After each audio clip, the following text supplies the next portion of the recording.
क्या कर्म से हम अपना जो बर्थ चार्ट है या उसका इन्फ्लुएंस जो हम पे है, क्या उसको बदल सकते हैं? डेफिनेटली। देखिए, बहुत बढ़िया बात आपने कही। अक्सर लोग ये बात पूछते हैं और बहुत बार लोगों का द्वंद्व कहें, लड़ाई ही इसी चक्कर में होती है कि जो लोग इसको नहीं मानते वो कहते हैं कि भाई कर्म प्रधान है, 100% कर्म तो प्रधान है ही। रामायण में एक बहुत सुंदर दोहा आता है, कर्म प्रधान विश्व कर राखा, जो जस करहूं तास फल चाखा। जो जैसा कर्म करेगा वैसा उसको फल मिलेगा। ये 100% बात है।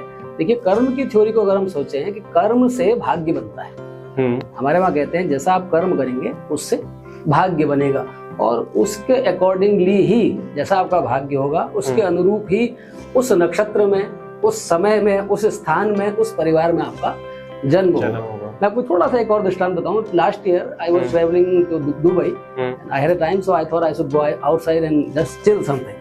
तो मैं बाहर निकला, तो बाहर से मुझे बस रोड पर एक टैक्सी मिली, मैंने हाथ दिया और रोकते ही एक व्यक्ति ने हिंदी में बोलना शुरू किया, पंडित जी नमस्कार। नमस्कार। बोले कि आप ज्योतिषी हैं? आप मुझसे अच्छे ज्योतिषी तो आप हो, आपने मुझे देखते ही बता दिया। तो बोले बैठिए। तो मैं बैठा उनके साथ, वो पाकिस्तान से थे।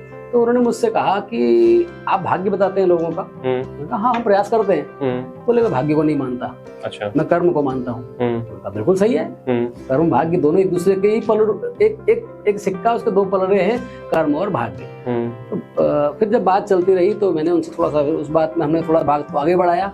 मैंने उनसे पूछा कि आप बताइए आप यहाँ कब से काम करते हैं? उन्होंने कहा मुझे 5 साल हो गए हैं।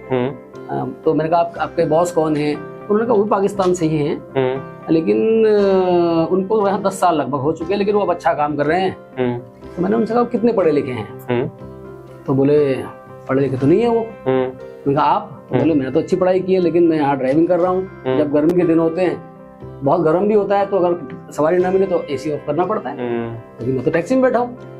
तो लेकिन मैंने ये कहा कि वो जो आपके बॉस है उनका काम तो अच्छा चल रहा है, उनके बच्चे? बोले उनके बच्चे भी यही हैं, मेरे बच्चे तो पाकिस्तान में हैं। तो मैंने कहा देखो, आप ज्यादा मेहनत कर रहे हो, लेकिन बॉस तो कम मेहनत कर रहे हैं, पैसे ज्यादा कमाते हैं आपसे, उनके पास 100 कारें आप बता रहे हैं, अच्छी जगह बैठते हैं, तो अंतर क्या है? देखिए, बस यहीं पर हम समझ सकते हैं भाग्य और कर्म को।